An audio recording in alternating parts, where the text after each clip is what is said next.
Gloire à Jésus. Je vous souhaite à tous une excellente année, une année de grâce, une année de multiplication. Je pensais que tu allais me donner un meilleur amen. Amen. Une année que tu as vue et que tu verras. Amen. Alléluia. Amen. Par l'assistance du Saint-Esprit. Gloire à Dieu. Pour ceux qu'on n'a pas vu le 31, pour des bonnes raisons, pour quelques raisons que ce soit, on a envie de vous dire simplement, bon, j'espère que vous étiez bien là où vous étiez, parce que nous, ils ont été très bien. Alléluia. On était vraiment à l'aise ici. Alléluia. Gloire à Dieu. Nous allons poursuivre en tout cas ce matin une série qu'on a commencée en 2019, mais qui est ô combien profonde, ô combien importante. On parle de quoi? On parle de quoi? On parle de quoi? Du sang de Jésus. On parle du sang de Jésus. Je vais introduire ce moment en présentant ou en introduisant en fait une vérité capitale et fondamentale. Tu deviens quelque chose à partir de quelque chose. Tu deviens quelqu'un à partir de quelqu'un. Mais tu deviens chrétien parce que le sang de Jésus a coulé. Alléluia. Inutile de croire que c'est le travail d'un pasteur, inutile de croire que c'est le travail de ton intelligence, ce sont tes diplômes, ce sont tes œuvres. Non, frère, si tu es chrétien aujourd'hui, c'est parce que le sang de Jésus a coulé. Amen. Il a coulé pour que tu puisses entrer dans quoi? La destinée. Alléluia. Amen, amen. Amen. Et quand on a commencé ce message-là sur le sang de Jésus, on s'est rendu compte que le sang de Jésus avait coulé sur combien de domaines de notre vie? 7 domaines, 7 endroits bien précis. Ce ne sont pas des endroits anodins, ce ne sont pas des endroits hasardeux, mais ce sont des endroits capitaux. Le premier de ces endroits, c'était d'abord la capacité que Dieu te donne à avoir une destinée. Parce que autrefois, le diable avait volé ta destinée. Voilà pourquoi beaucoup de personnes s'identifient à leur passé. Frère, ton passé ne changera jamais. Dis à ton voisin, ce qui est passé ne changera plus.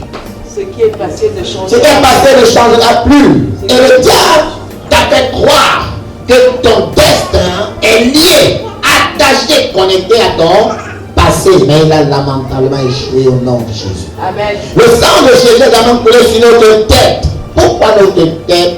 Parce que la tête représentait quoi? La couronne. On est des rois. L'homme au départ a été créé par Dieu comme étant un roi sur la terre. Et le diable, lorsqu'il a attaqué la tête de l'homme en mettant sur la tête de Jésus ce qu'on appelle une couronne d'épines, il est en train de faire de nous des rois de quoi? Souffrance et de douleur. Alléluia. Voilà pourquoi certaines personnes, tu te rends compte que leur intelligence est attaquée. Tu te rends compte que la créativité est attaquée. Manque de concentration. Ils ont bien commencé dans les études, mais à un moment donné, un goût de l'étude pour les études s'en va. Ils n'ont aucune explication dans là. C'est parce qu'on a remplacé la couronne de gloire par la couronne de quoi? Par la couronne d'épines. Le troisième domaine qu'on avait vu, c'était quoi? Le sang déjà coulé où? Sur notre barbe. Alléluia. Le sang de Jésus a coulé sur notre barbe. En réalité, on s'est rendu compte dans la culture au Moyen-Orient, à l'époque biblique, que plus la barbe était longue, plus la personne était considérée, était honorée. Et arracher la barbe de quelqu'un, arracher la barbe d'un homme, c'était un symbole de quoi? De déshonneur. C'était un symbole d'humiliation. C'était un symbole, en fait, de manque de respect total. On vole ta dignité. On vole ce que, en fait, tu avais de plus précieux au monde. Et la conséquence de cela, c'est quoi? C'est que tu as des pensées suicidaires. C'est que tu veux abandonner. C'est que tu veux arrêter, renoncer à tes rêves, à ton potentiel. Alléluia. Amen. Les manifestations, les symptômes de quelqu'un qui s'est vu arracher sa barbe, c'est des violences physiques, c'est les violences verbales, c'est les viols, c'est les maltraitances, des injustices. Il ne sait pas pourquoi, mais il est en permanence en train de souffrir. Et le pire parfois c'est quoi? C'est que les gens quand ils le voient, ils sont fiers de le voir souffrir. Alléluia. Mais gloire soit rendue à l'Éternel qui t'a donné deux clés. Quand on avait vu ce thème-là sur le sang de Jésus au niveau de sa barbe, en fait, il t'a donné deux clés essentielles pour que tu ne sois plus cet homme qui est attaché à la souffrance, à l'humiliation, à l'ignominie, au manque de respect, au vol de ta dignité. Il a dit quoi? D'après Ésaïe 65, verset 17, je n'ai pas mis ça aux médias, parce que c'était les références de la dernière fois. Il dit, je vais créer quoi? Un nouveau ciel. Je vais créer une nouvelle terre. Et on ne se rappellera plus des choses passées, car elles ne reviendront plus dans ton esprit. En fait, il est en train de dire dans ce verset que apprends à te créer de nouveaux souvenirs. Alléluia. Amen. Est-ce qu'on est ensemble? Amen. Ok. Ensuite, on a vu que la deuxième clé pour pouvoir en fait t'en sortir face au manque de respect, face à l'ignominie, c'était décider d'être un homme joyeux. Que ta joie ne dépendait pas des bonnes nouvelles, mais ta joie dépendait de ta nature. Voilà pourquoi on a vu ensemble dans Proverbe chapitre 15 au verset 13. Qu'est-ce qu'on a vu? Il a dit dans Proverbe chapitre combien? 15, 13, que un cœur joyeux rend le visage comment? Aimable. Mais quand le cœur est triste, la Bible dit que l'esprit est comment? Abattu. Gloire à Dieu. Ce matin, je voudrais qu'on voit le quatrième domaine. Mais pour moi, en fait, c'est le troisième dans l'étude qu'on a commencé dans cette série. Dis à ton voisin, le sang de Jésus a aussi coulé sur son dos. Le sang de Jésus. Le sang de Jésus a aussi coulé sur son dos. Quand tu deviens conscient de cette vérité-là, quand tu deviens conscient de cette justice, si tu comprends ce que Dieu a fait pour toi, si tu comprends ce qu'il a accompli, en fait, tu ne dois plus être que dans une dynamique de quelqu'un qui est en train de subir les choses. Non. Mais tu dois te positionner comme un homme qui s'indigne, qui s'énerve, qui se met en colère, mais une sainte colère. Pourquoi? Parce que tu dois refuser désormais la souffrance. Tu dois refuser, bien-aimé, ces choses-là, car Dieu les a vécues à ta place. Si tu as vécu ça, c'est pour que toi aussi, tu ne fasses plus quoi? Tu ne les vives plus. Regardons ensemble dans Actes chapitre 10, au verset 37 à 38. Il dit dans Actes chapitre 10, verset 37 à 38, vous savez ce qui est arrivé dans toute la Judée après avoir commencé en Galilée à la suite du baptême, que Jean a prêché. Vous savez comment Dieu a eu du Saint-Esprit et de force Jésus de Nazareth, qui allait de lieu en lieu, faisant quoi? Du bien et guérissant tous ceux qui étaient comment? Sous l'emprise, c'est-à-dire sous la domination du diable. Pourquoi? Parce que Dieu était avec lui. En fait, il est en train de t'expliquer ici que Christ commence dans ta vie. En fait, la réalité de la croix, la réalité du royaume des cieux dans ta vie commence, c'est vrai, d'abord quand tu crois que tu es sauvé. Alléluia. Mais lorsque tu as cru que tu es sauvé, là où ça commence à se manifester, c'est dès lors que tu décides de te faire baptiser. Pourquoi? Parce que le baptême, c'est s'engager à une meilleure qualité de vie. Dis-moi amen. Amen. Le baptême, c'est s'engager pour une bonne conscience. Une conscience qui ne tolère pas le péché. Une conscience qui ne tolère pas l'injustice. Le baptême, c'est réaliser que tel Christ a opéré, toi aussi, tu es qualifié pour opérer de cette façon-là. Dis-moi alléluia. Il s'agit de ça. En fait, Il y a certaines personnes qui s'imaginent qu'en réalité, ils sont sauvés, mais ce n'est que le pasteur qui peut en fait faire des délivrances. Ils s'imaginent que ce n'est que le pasteur qui peut guérir les malades. Non, la Bible dit que tous ceux qui croient en son nom, il y a des signes qui sont là pour attester que tu crois. Parmi ces signes, c'est quoi? Tu imposeras les mains aux malades et les malades guériront. Dis-moi amen. Amen. C'est de ça qu'il s'agit. Je veux asseoir cette vérité capitale dans ton cœur. Pourquoi? Parce que tu comprendras qu'avant de prier, il faut comprendre ce qui s'est passé à la croix. Je suis en train de parler de quoi? Du sang de Jésus qui a coulé au niveau de son dos. On va lire ensemble Isaïe chapitre 50. La première partie du verset. Ce qui m'intéresse ici, c'est quoi? Il va dire, j'ai livré mon dos. J'ai livré quoi? Mon dos. À qui? À ceux qui me... N'oubliez pas, souvenez-vous, quand tu lis la Bible, quand tu lis les évangiles, Jésus a reçu combien de coups? Qui se rappelle? 40 coups moins 1. Ça veut dire 39 coups. Alléluia. 39 coups. Et ces coups-là étaient donnés à partir d'un fouet qu'on appelait du flagrum. Le flagrum, c'est ça qu'on parlait en fait pour toutes les personnes en fait à l'époque biblique. Je ne sais pas si ça se parle comme maintenant, mais en tout cas, pour toutes ces personnes à l'époque biblique, quand elles étaient condamnées à la crucifixion, en réalité, la sentence commençait toujours par ce qu'on appelle la flagellation. Et la loi hébraïque, en fait, limitait la flagellation, c'est-à-dire les coups que tu recevais à 40. Mais pour pouvoir être sûr que tu ne dépasses pas les 40 coups que la loi hébraïque autorisait, il te donnait 40 coups moins 1. Ça veut dire quoi? 39. Alléluia. C'est pour ça qu'il est en train de l'expliquer. Regardez ce qu'il nous explique dans 2 Corinthiens chapitre 11. 2 Corinthiens chapitre 11 verset 24. Il dit, ça c'est l'apôtre Paul qui a vécu exactement la même souffrance que le Christ. 5 fois, j'ai reçu des Juifs combien de coups? Combien? Moins combien? Ça veut dire 39. Il en a reçu 40 moins 1. En fait, lorsque quelqu'un était condamné à la crucifixion, on utilisait ce qu'on appelle un flagrum. Si je te donne la description de ce flagrum-là, tu vas comprendre. C'est un fouet, imagine bien, un fouet avec un petit manche court sur lequel étaient attachés ce qu'on appelle des lanières, c'est-à-dire des espèces de bandes, c'est-à-dire comme des bandes, des grosses bandes, 2 ou 3.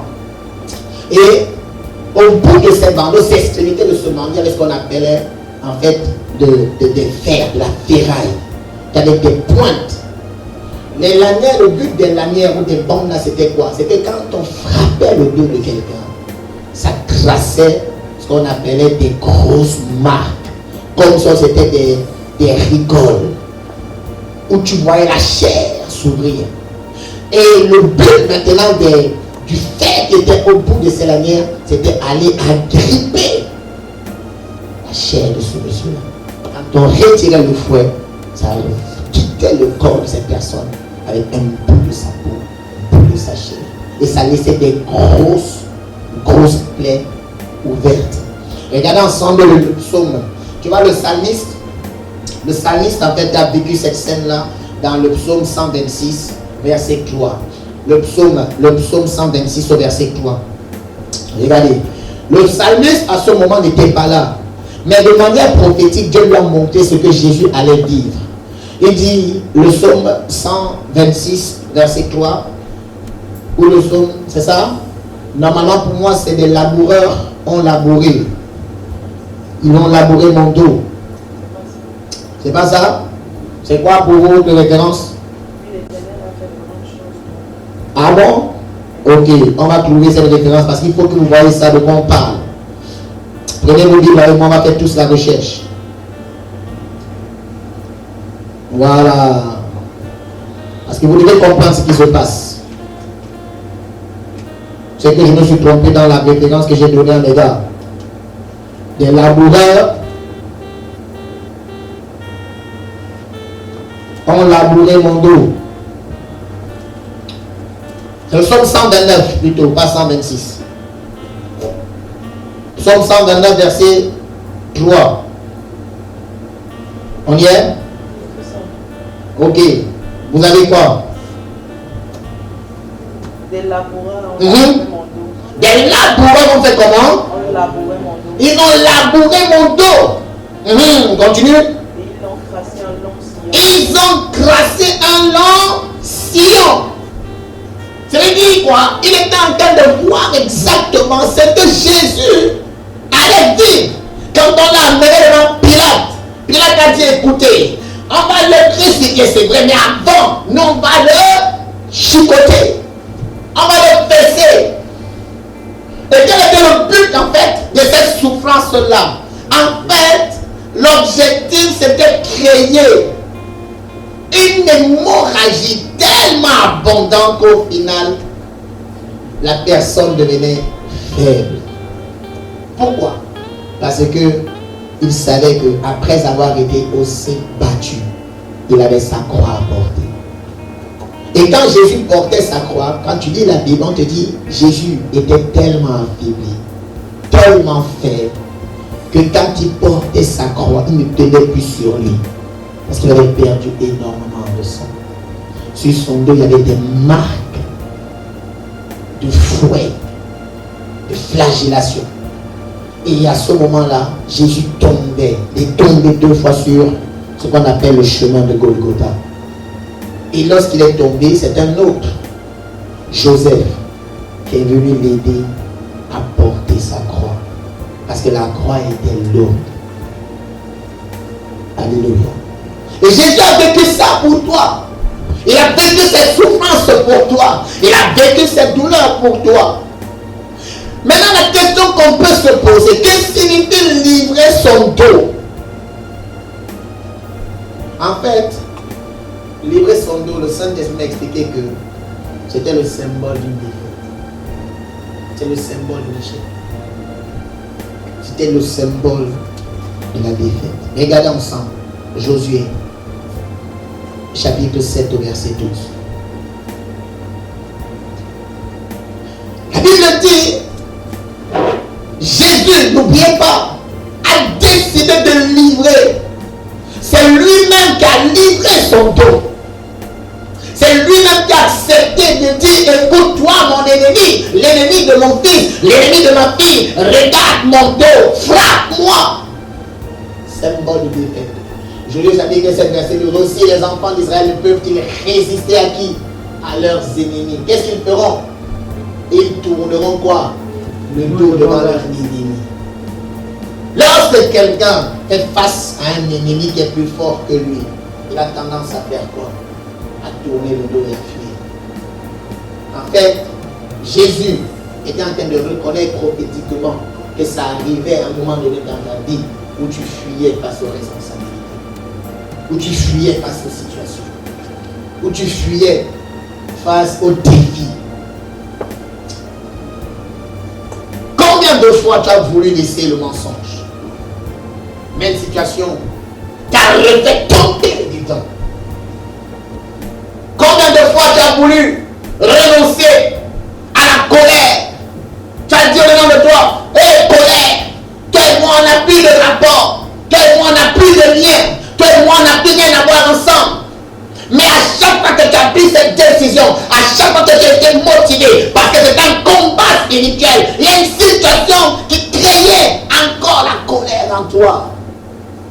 Et qu'est-ce que tu faisais? Tu la subissais. Et tu décidais de te mettre en colère.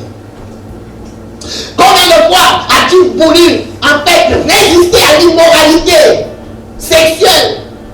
Tu regardes un film, tu n'as pas envie de te toucher, mais tu es là, tu te dis, tu as l'impression qu'il y a une force qui t'attire, qui te maintient en captivité. Une force qui te fait faire ce que tu ne veux pas faire. Parce que tu te sens limité, parce que tu te sens affaibli. Combien de fois tu as dit, hey, c'est fini, je ne veux plus de ces choses dans ma vie.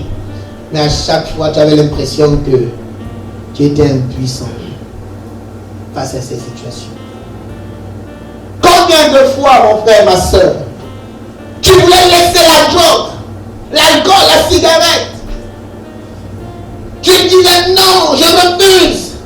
Mais le sentiment de manque était tellement fort que ta décision tenait 2 heures de temps, 3 heures de temps, 1 jour, 2 jours. Mais au final, tu retombais encore dans cela. Livrer son dos, c'est reconnaître notre défaite. C'est reconnaître qu'on était candidat à la défaite. Tourner le dos, c'est ça. Livrer son dos à son ennemi. Jésus était en train de prendre en fait sur toi à ce moment précis, à la croix, où il était en train de livrer son dos. En fait, Jésus était en train de prendre toutes tes défaites, mon frère, pour que tu ne vives plus jamais la défaite. Ah, je t'assure. Jésus est en train de dire, écoute-moi, ne combats plus seul. Je suis parti à la croix pour que plus jamais tu n'aies à subir ces choses. Je suis parti à la croix pour que tes défaites n'existent plus, mais que tu sois en toutes choses, comment? Plus que vainqueur. Parce que la vérité, c'est que, frères et sœurs, des combats dans nos vies, il en existeront encore. Des combats, il y en aura encore. Mais l'objectif, c'est que, en vivant tous ces combats-là, jamais tu ne vives les défaites et l'échec. Voilà ce qu'il nous explique dans Romains, chapitre 8, verset 37.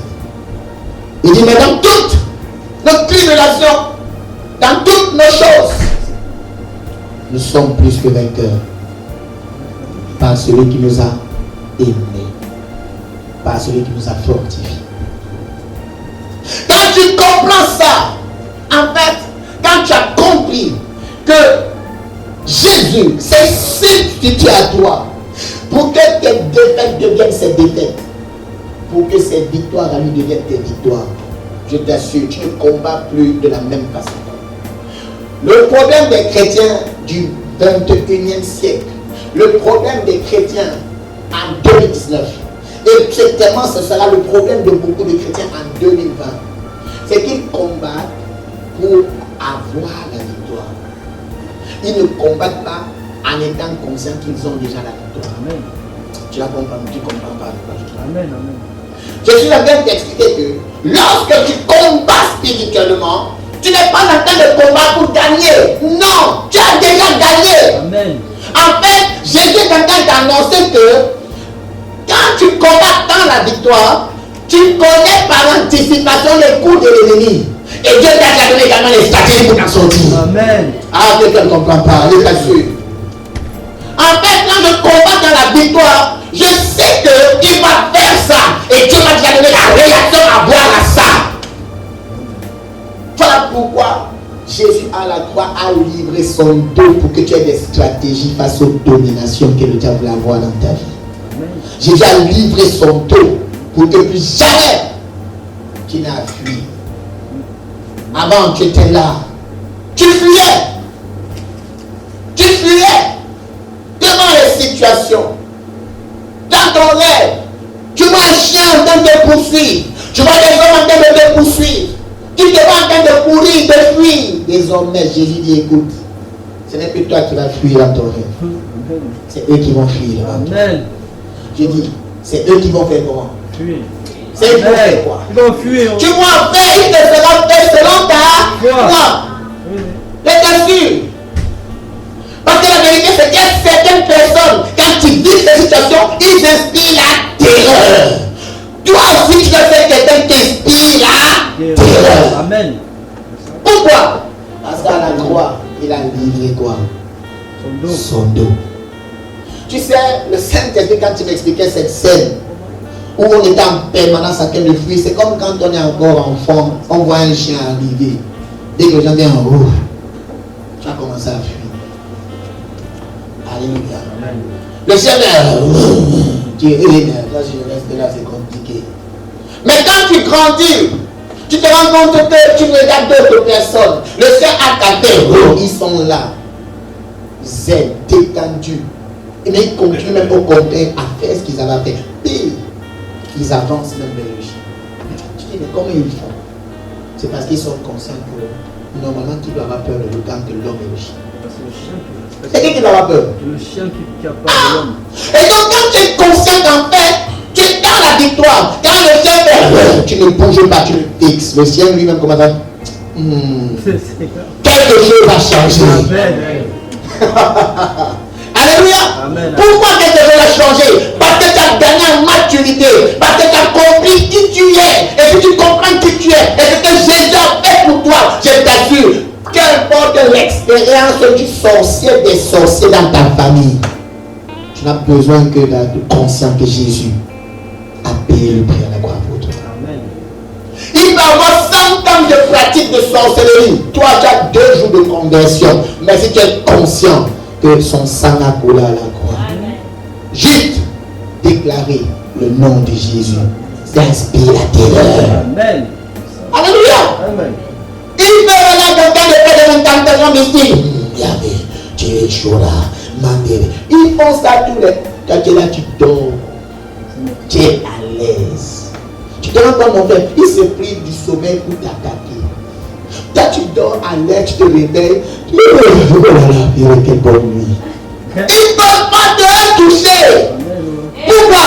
Parce que Jésus a pris tes défaites pour que tu sois dans la victoire. Amen. Il n'a pas dit que tu combats pour gagner, mais tu combats en étant déjà dans la victoire.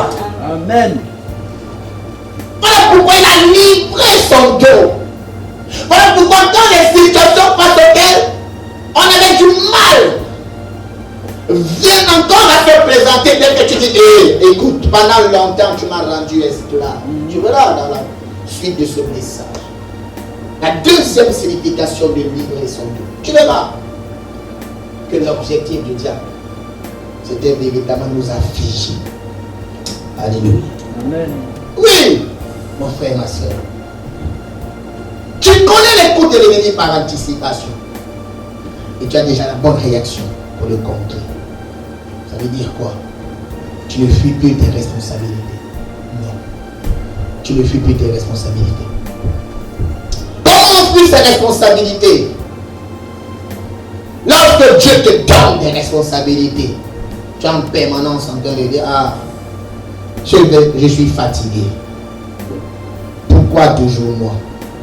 Désormais, tu ne diras plus son nom. Amen. Parce que si on te confie des tâches, c'est parce que Dieu t'a donné la capacité de le faire. Amen. Tu ne fuiras plus. Combien de personnes ont fui? Et comment j'ai su ça? Il me dit, écoute, tu n'as pas remarqué que beaucoup de personnes, quand elles échouent, elles disent que c'est la faute des autres. Non, en fait, c'est parce que ce jour-là, il pleuvait. Quand tu as raté ton permis pour la première fois, il pleuvait, il y a trop la pluie. Fais-la toujours la pluie. Amen. Dis Alléluia. Je t'assure. C'est de ça qu'il s'agit. Mais l'objectif, c'est que plus jamais tu ne fuis tes responsabilités. Alors il m'a expliqué, regardons ensemble Exode, chapitre 23. Exode, chapitre 23, verset 27. Quand tu es dans cette dimension-là, frère, où tu ne paniques plus, où tu ne fuis plus, alors qu'avant tu fuyais, alors qu'avant tu disais que je ne peux rien, je suis comme ça, c'est ma nature, je suis faible. Souvent tu disais la chair est faible. En fait, quand tu décides de te lever et d'être conscient de ce que Jésus a fait pour toi, Exode chapitre 23, verset 27, il dit quoi? J'enverrai ma terreur devant toi. Dis avec moi, Dieu envoie sa terreur devant moi. Dieu envoie sa terreur devant moi. Il dit, je mettais en déroute tous les peuples chez lesquels tu arriveras. Et je ferai tourner quoi? Je ferai quoi? Je ferai tourner le dos devant qui? Devant qui? À qui? Ah, tu le dis timidement. En tout cas, il te donnera Je mettrai toutes tes et je mettrai tous tes ennemis où? en fuite devant En fuite. Ils vont tailler la route, frère. Le jour-là, si tu n'as jamais vu Speedy Gonzalez, tu vas voir un vrai Speedy Gonzalez. Oui. Tu vas quelqu'un de capable d'accélérer plus que Usain Bolt. Pourquoi? Parce que dès que tu arrives, il a su que son malheur est arrivé. C'est de ça qu'il s'agit. Le Seigneur dit, dès que tu es dans la dimension de conscience, il a pris Jésus à l'époque pour toi. En livrant son dos, c'est que toi qui ne dois plus jamais fuir. C'est les gens qui doivent te fuir. Ceux qui veulent te faire du mal, c'est eux qui doivent fuir. Voilà pourquoi il dit, je livre, c'est-à-dire, il va livrer le dos de tes ennemis. Tu feras leur dos. Oui. Parce que tu ne peux pas fuir devant quelqu'un face à lui. Tu dois te tourner. Alléluia. Tu ne peux pas fuir face à quelqu'un. Tu dois te... En fait, il est en train de m'expliquer. En fait, ce qu'il est en train de me dire, il est en train de me dire, ça veut tout simplement dire que, il y a eu un temps dans ta vie pour que ce soit toi qui fuis. Mais il y a maintenant le temps aussi arrivé pour que les gens fuient devant toi. Ah, tu donnes ma meilleure. Il y a eu un temps pour que c'est ça toi qui panique, qui fuit en permanence. Combien de fois tu as fui le regard des autres? On te regarde, tu as l'impression que tu as honte, tu baisses les yeux. Oui, frère, tu as fui le regard des autres parce que tu te sentais coupable de quelque chose. Parce que tu te sentais pas à la hauteur des responsabilités qu'on t'a confiées.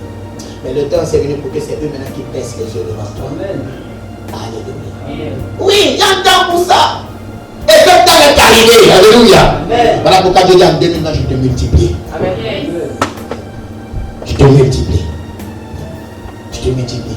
Mais il m'a dit, écoute, les gens ne vont pas fuir si tu ne les attaques pas. Pour que quelqu'un fuit, il faut que tu l'attaques. N'est-ce pas? Donc si vous êtes là face à face, tu ne devais pas rire. Il ne va pas faire. Parce que je me rends compte que quand tu es face au chien, le chien te regarde, tu le regardes. Tu le regardes, il te regarde. Tu ne fais pas ça. Tu sais, les chiens, c'est des bêtes. Est-ce que vous avez vu des chiens comme ça là? C'est-à-dire, le mec te regarde, il lève les yeux, il te guette. Il ne sait pas ce que tu vas faire, il te guette d'abord. Pour le voir. Il est parti. C'est-à-dire, il m'a dit, en fait, les gens ne fuient pas si tu ne les attaques pas. En fait, lorsque la peur veut venir, attaque la peur. Il faut l'attaquer. Comment j'attaque la peur? Je dis, hé, cette situation n'est pas plus forte que mon Dieu. David a vaincu Goliath. Toi, tu es qui devant moi? Tu dois déclarer des choses. C'est comme ça qu'on attaque les situations. Elle est venue, elle te montre véritablement, c'est-à-dire la puissance de la souffrance. Tu dis, non, père, moi là, je suis immunisé contre la souffrance. Oui, pourquoi? Parce que celui qui m'a sauvé a souffert pour moi. Il a souffert pour que je ne souffre. Voilà pourquoi je suis contre les parents qui, parce qu'ils ont souffert, ont souffert leur enfant. Ça, c'est la sorcellerie. C'est pas parce que tu étais en galère que tes enfants doivent galérer.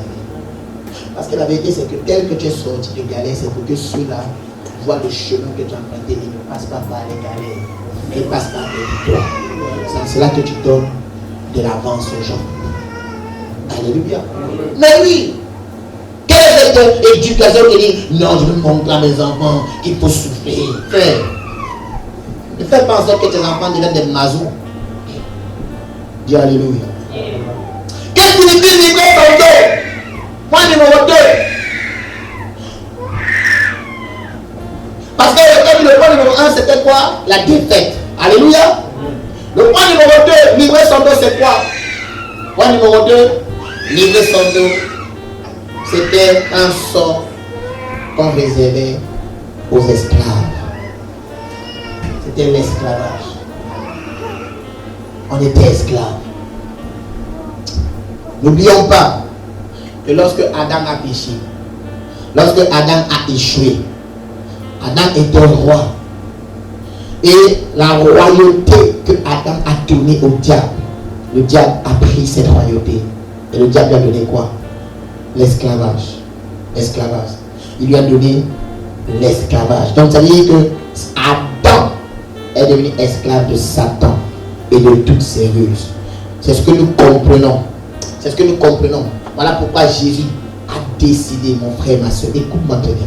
Jésus a décidé d'être esclave à ta place. Pour que tu ne connaisses plus l'esclavage. En fait, être esclave, c'est être dépendant. Dépendant. Et Jésus a accepté son statut d'esclave, celui qu'on avait pour que toi tu ne le sois plus. Regardons ensemble. Philippiens chapitre 2, versets 6 à 7. La Bible dit, en parlant de Jésus, lequel, existant en forme de Dieu, qu'est-ce qu'il a fait? Il n'a pas regardé comme une proie à arracher d'être égal avec Dieu. On a dit que Jésus était Dieu. Mais la Bible dit quoi? Il sait comment? Il s'est dépouillé. Lui-même, en prenant quoi? La forme d'un serviteur. En fait, le mot grec ici pour serviteur, c'est ce qu'on appelle doulos. Doulos qui veut dire esclave. Il est devenu esclave en devenant semblable de qui? Aux hommes. En fait, il a dit qu'il a pris la position des hommes, c'est-à-dire tous les hommes qui étaient esclaves. Il a dit, j'ai pris la même position que toi. Pourquoi? Pour que tu ne sois plus jamais dans cette dynamique-là. Pour que tu sois libéré de toute forme d'esclavage. Bien-aimé, de quoi es-tu dépendant? De quoi es-tu esclave? Qu'est-ce qui t'a rendu esclave? Quelle est cette chose dont tu ne peux te priver?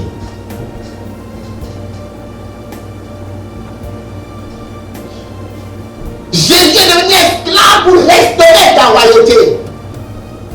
Or, la particularité d'un esclave, c'est qu'il est décidé de devenir. Il fait tout en fonction de ce qu'on lui dit. Il ne prend pas d'initiative. Pourquoi? Parce qu'il ne s'appartient pas, il appartient à son maître. Et on appartient tous à Satan, on appartient tous au diable, on appartient tous à l'ennemi. On était esclaves. Le jour où on a mangé la pomme, le fruit défendu, on était devenus esclaves.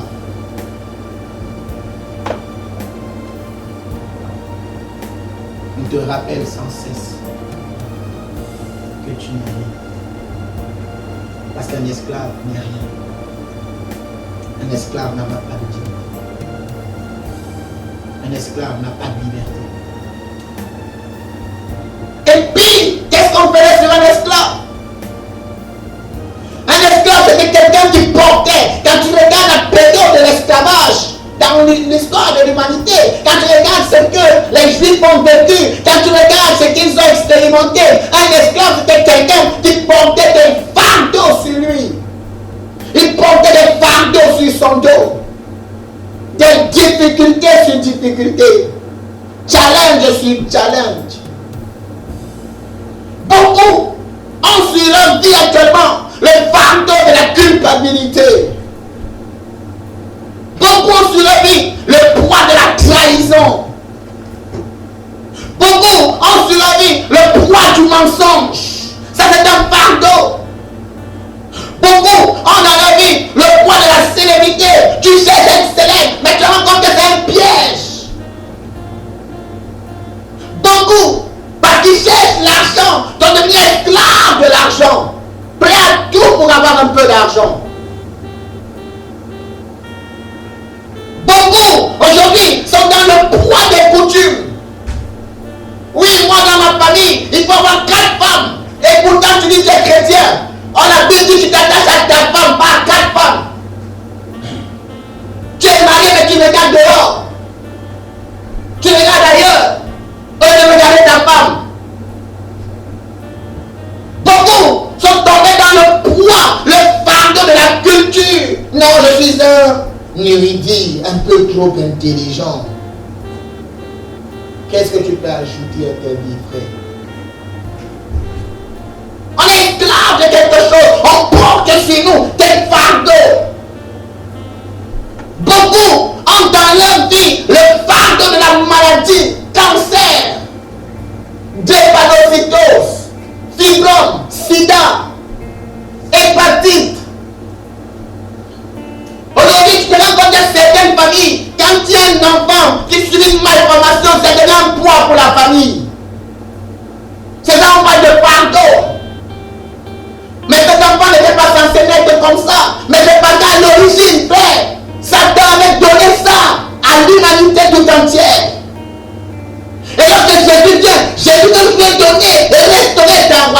et enlever tout fardeau sur toi, frère.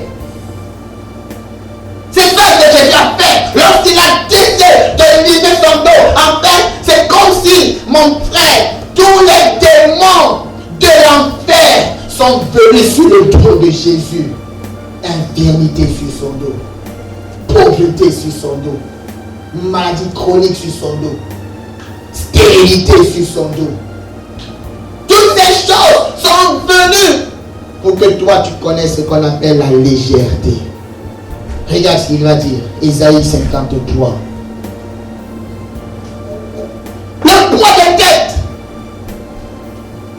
tellement on est entêté, on n'ose même plus sortir, ou alors on sort à des heures où on est susceptible de ne croiser personne. Parce qu'on sait qu'on doit de l'argent à Pierre pour Jacques. Ésaïe 53, verset 3 à 5. La Bible dit mépriser et abandonner les hommes. La Bible dit quoi? Homme de douleur, habitué à la souffrance, semblable à celui dont on se détourne le visage, frère. Il y a des fardeaux qui pensent que les gens ne veulent pas te regarder. Il y a des difficultés, les gens te regardent à distance, ils n'osent pas te voir. C'est pas qu'ils ne veulent pas t'aider, mais ils ne veulent pas t'aider. Il dit quoi? Semblable à celui dont on se détourne le visage. La Bible dit nous l'avons dédaigné. Nous n'avons pas aucun cas, on n'a pas considéré. C'est quoi la suite? Il dit cependant, ce sont nos souffrances qu'il a portées. Voilà ce qu'il a fait Jésus le Christ. La Bible dit ce sont de nos, il s'est chargé de nos souffrances.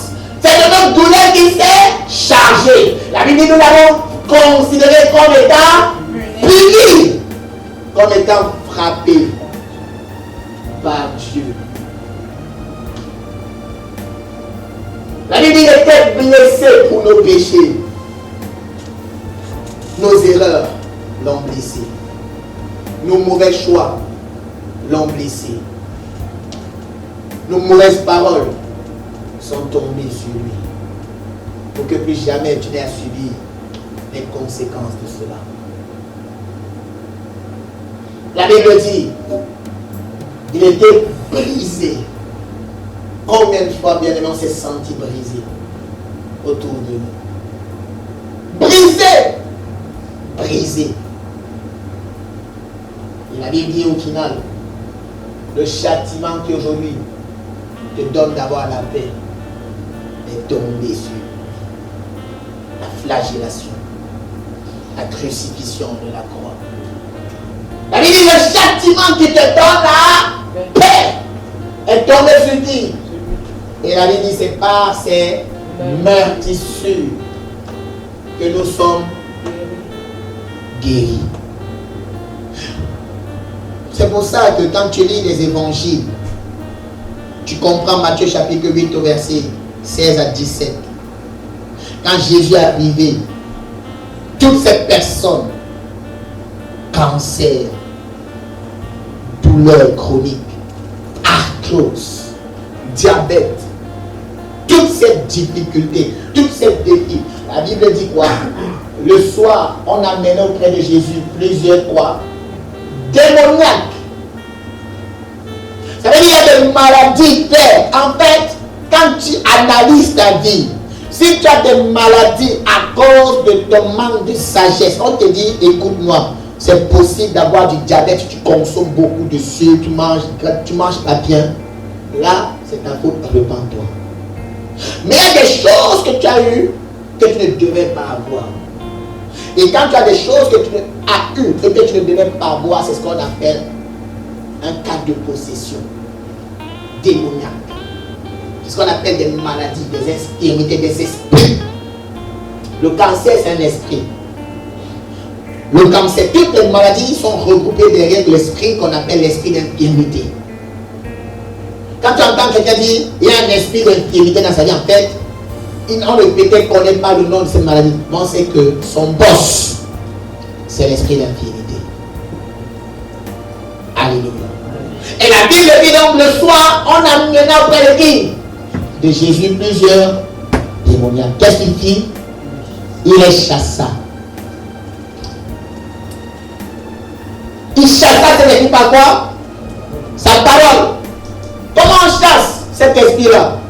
On parle au cancer. En fait, il est quelqu'un qui dit, mon frère, ma soeur, que lorsque tu es dans cette situation de maladie, tu ne dis plus à un ami, écoute, Dieu va me guérir quand il pourra ou quand il voudra. En fait, il a déjà voulu te guérir. Parce que s'il ne voulait pas te guérir, il n'allait pas aller à la croix. Il a déjà décidé de guérir. Donc à ce moment-là, tu fais comment? Tu parles à cet esprit. Tu parles à qui? À cet esprit. Cancer, sors! En fait, lorsque tu dis cancer, sors de ma vie, tu es en train de dire descends de mon dos. Parce qu'on dit quoi? Tout était chargé sur lui. Tout était comment? Chargé sur lui. Le poids du péché de l'humanité. C'est pour ça que je me rappelle de cette conversation qu'il a eue avec le diable. Le diable lui a dit, tu crois que toi, un homme, tu peux sauver l'humanité tout entière? Regarde 7 milliards de personnes. Ça fait 7 milliards de péchés possibles. Toi seul, tu peux porter 7 milliards de péchés possibles. Mais il a oublié que Jésus n'était pas un homme ordinaire. C'est un homme surnaturel. C'était pour que tu sois victorieux de cela. Et la Bible dit quand on a venu, il est chassé. Il est guéri de quoi? De toutes les maladies. Afin que s'accomplisse quoi? Ce qui avait été annoncé par Ésaïe le prophète. Il a pris quoi? Dis avec moi, il a pris le quoi? Et il s'est chargé de quoi? Quand on charge quelqu'un, ça dit quoi? On rajoute du poids sur lui. Il s'est chargé. Et il a accepté toi de te décharger pour se charger. Alors d'où devient la mentalité du ah j'ai ça, c'est la volonté de Dieu. Ça n'est que religieux. C'est que religieux qui dit en fait cette maladie-là c'est que c'est la volonté de Dieu Père. Il est mort pour que tu ne sois pas malade. Il est mort pour que tu ne sois pas pauvre. Il est mort pour que tu ne connaisses pas l'échec. Toi, tu me dis que tes échecs, c'est la volonté de Dieu. Non, mon frère, ma soeur. Il faut que tu te lèves et que tu réalises ce qu'il a accompli à la croix.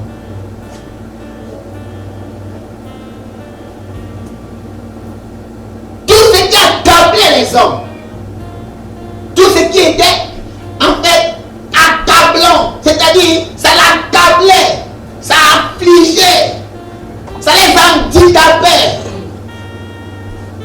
les oppressait. On voyait les afflictions, les frustrations, les dépendances, les tourments, les souffrances. La Bible dit Jésus a tout pris. Et ça, c'était le sang que Jésus a fait pour toi et moi. Mais si tu n'es pas conscient de ça, mon frère, ma soeur, tu seras sauvé, mais avec la maladie. Et il y a tellement dans l'église de personnes qui sont sauvées, mais avec la maladie, frère. En réalité, dans l'église, à un moment donné, on ne doit plus trouver des malades à l'église. Oui, c'est ça la volonté de Dieu. Tu peux arriver malade à l'église, mais à l'église, tu dois être guéri. Amen. Parce que la première guérison, ce n'est pas qu'on t'impose les mains. On peut t'imposer les mains, le démon sort. Mais si tu ne comprends pas comment garder le démon qui est sorti dehors, il va revenir et il sera plus fort. Il va venir avec 7 autres démons. Alléluia. Voilà la dimension dans laquelle tu dois entrer, s'il te plaît. Et réaliser que il a tout pris. Le cancer, la stérilité, fibrome, la drépanocytose, l'anémie, la tension, l'angoisse, l'asthme. Oui, l'asthme. Jésus a pris ça aussi. Tu vas te bénir aussi. Pourquoi? Parce que chaque maladie que les médecins vont te diagnostiquer vont impliquer un traitement médical. Le traitement médical va impliquer la prise de médicaments. Et la prise de médicaments va entraîner des conséquences. Tu dors dans un cercle vicieux. Voilà pourquoi avant même de prendre le médicament, tu dois d'abord prier pour que ce médicament ne produise rien d'autre en toi que ce qu'il est censé faire dans toi. J'ai vu des gens, j'ai vu mon beau-père, il est allé rencontrer un médecin il y a plus de 10 ans. On l'a soigné pour une maladie qu'il n'avait pas, parce qu'il avait été mal diagnostiqué. Les médicaments ont déclenché en lui ce qu'on appelle un diabète. Ça veut dire que 10 ans de sa vie, il a été sous médicament. J'ai vu mon beau-père arriver avec une grosse valise remplie de médicaments. Et chaque jour, il va prendre au moins, je ne sais pas, peut-être une cinquantaine de médicaments tous les jours pendant 10 ans de sa vie. Un jour, il est allé voir un médecin. Il me s'est dit, on va refaire le test. Parce qu'à un moment donné, il avait arrêté certains médicaments. On s'est rendu compte en fait que non, le diabète avait disparu. En tout cas, on priait. Le diabète a disparu. Papy Sco que vous voyez là, le diabète a disparu. 10 ans après, le diabète a disparu. Et lui-même ne savait pas qu'on priait pour lui. Le diabète a disparu. Maintenant, moi je dis, Papy Sco, tu sais ce qu'on va faire? On va les porter maintenant pour le médecin qui va diagnostiquer une maladie. Parce que ça a créé un diabète. Il dit non. Parce que tu ne peux pas te rendre compte que 10 ans de la vie de quelqu'un, manger plus de sucre, manger plus salé. Aujourd'hui, tu vois, même quand tu vas manger ton café, que tu ne mets pas de sel. Parce que c'est devenu maintenant un style de vie. Ça n'a pas toujours été le cas. Il était sous insuline. Pendant 10 ans, il était dans ça. Dieu l'a délivré. Il ne le sait pas. Mais il y a eu des prières qui ont été faites. Dieu l'a délivré de ça. Bien aimé. À l'église, on ne doit pas trouver ça. Tu peux arriver malade, mais uniquement la présence de Dieu va faire en sorte que ces démons s'en vont. Je t'assure. Tu sais pas, moi je suis contre les gens qui cherchent en permanence qu'on les impose les mains. Parce qu'on va t'imposer les mains, tu vas tomber, tu auras la maladie, tu tombes. Ce qui compte, c'est la révélation de la parole de Dieu. Quand tu as la révélation de la parole de Dieu, tu sais qu'avant d'aller pour qu'on te pose les mains, laisse d'abord la parole aller détruire les démons. Parce que le plus gros démon que nous combattons, c'est le démon de l'ignorance. Voilà pourquoi Jésus dit, mon peuple périt parce qu'il lui manque la connaissance. C'est de ça qu'il s'agit. Alléluia. Aujourd'hui, tu vois Papisco, regarde. Moi j'ai des photos de Papisco il y a 3 ans et les photos de maintenant. Quand je vois Papisco, j'ai dit, il est en forme. À un moment donné, on pensait qu'il allait mourir. Il avait perdu du poids. Maintenant tu le vois, il est à l'aise. Il se commence à s'habiller comme un jeu. Je dis, Papisco, tu me fais la concurrence et il rigole. Alléluia. Je t'assure, dans la présence d'un oint de Dieu, dans la présence d'un enfant de Dieu, avant même de dire d'un pasteur, dès que tu es conscient de ça, je t'assure, quand tu as prié comme ça et que tu n'as pas encore vu la manifestation, en réalité, qu'est-ce qu'il faut faire? Faire de cette façon de prier un style de vie. Tu verras. Tu verras. Parce que le but de Papisco n'est pas parti du jour au lendemain. C'est un jour, comme il est venu dire, j'ai fait des tests là encore derrière, parce qu'il avait maintenant des tests réguliers qu'il devait faire. Quand il va faire son test, on dit, écoute, ça a disparu, il n'y a plus de diabète. Il devient tout content. Ah, on était content avec lui. Mais il ne savait pas quand prier. Tous les jours. Tu te rends compte, tu vas manger, mais tu me fais 2 plats.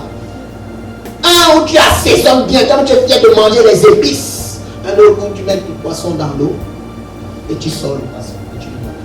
Ta vie te dit, le poisson est très bon. C'est vrai ou c'est pas vrai? Je t'assure.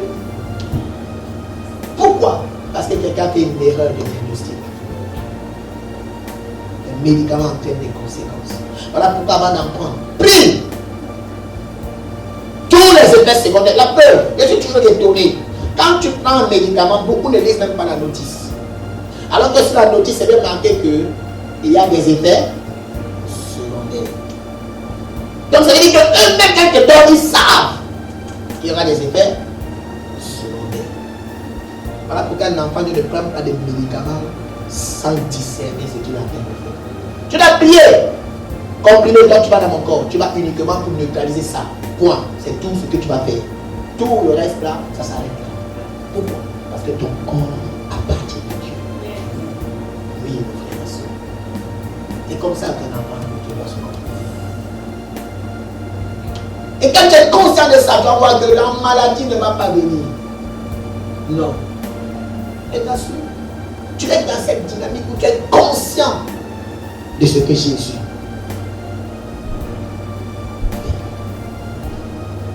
J'ai vu mon beau-père.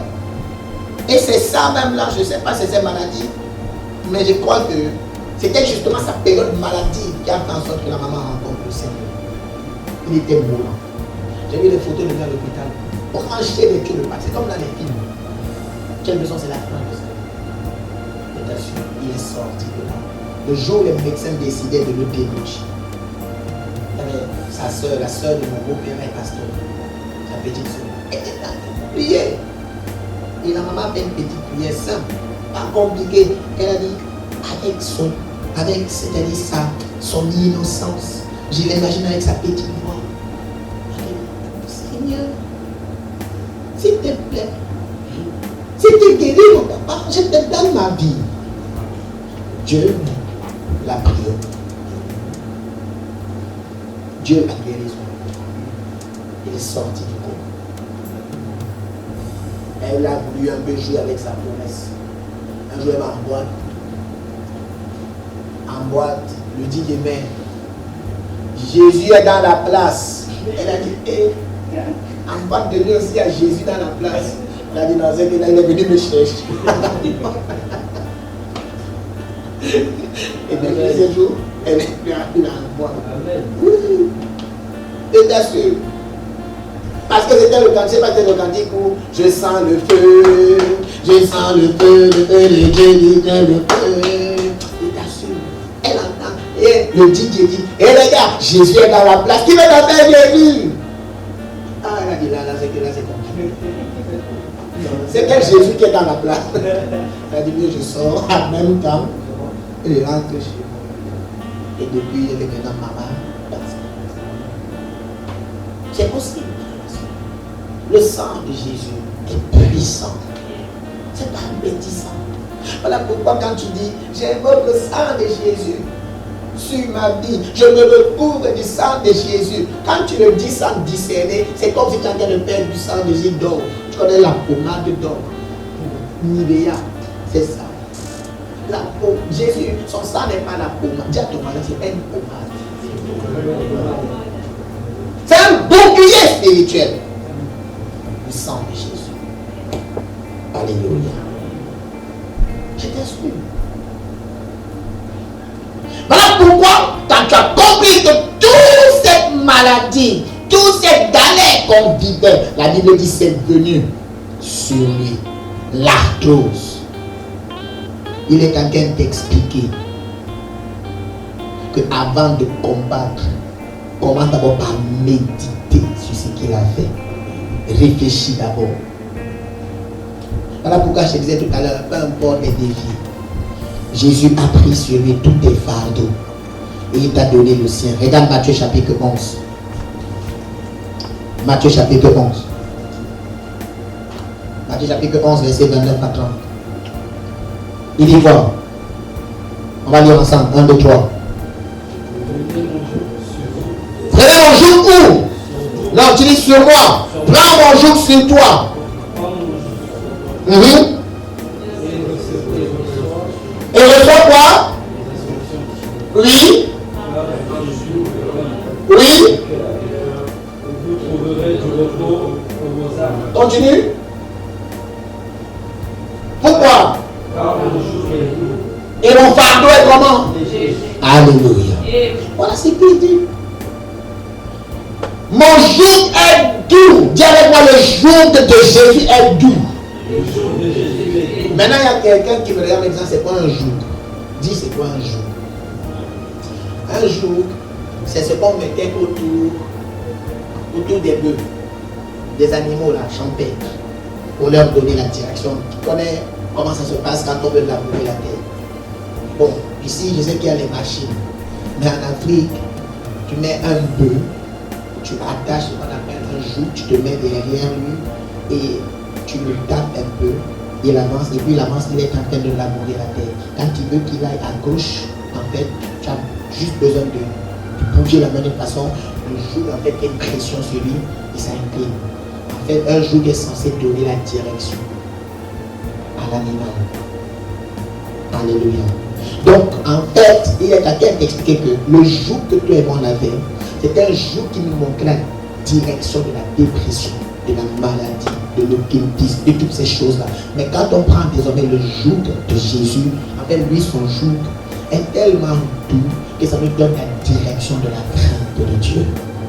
Ça nous donne de le réaliser réellement. Pourquoi? Parce que son fardeau est comment? Doux et léger. Voilà pourquoi quand tu es dans cette dimension, tu ne paniques plus. Quand tu dis, maladie, quitte ma vie, tu es dans le dit, descends de mon dos. Tu es dans le dit, descends de mon dos. Je veux que ma prière, alors que je termine, ma prière, mon frère, ma soeur, c'est que ta foi soit fondée sur cette vérité. Le monde combat la vérité. Je t'assure. Il y a certains médecins qui te connaissent parfaitement le poids des molécules qui nous donnent d'ingérer, mais ils me disent rien. Pourquoi? Parce que ça fait vivre le business. Mais la vérité, c'est que Jésus a tout accompli. Lorsque son sang coule sur ton dos, c'est pour que, tu ne fuis plus. Tu ne connaisses plus la défaite. C'est-à-dire qu'on ne te verra plus en train de fuir. On te verra affronter la responsabilité. 2. Lorsque le sang de Jésus a coulé sur son dos. Parce que lorsqu'on a blessé ce monsieur-là, en fait, on est en train d'annoncer quoi? On est en train de te dire que plus jamais tu seras esclave. Plus jamais tu seras sous la domination du diable. Je prie, et ma prière ce matin, c'est que tu deviennes conscient de ça.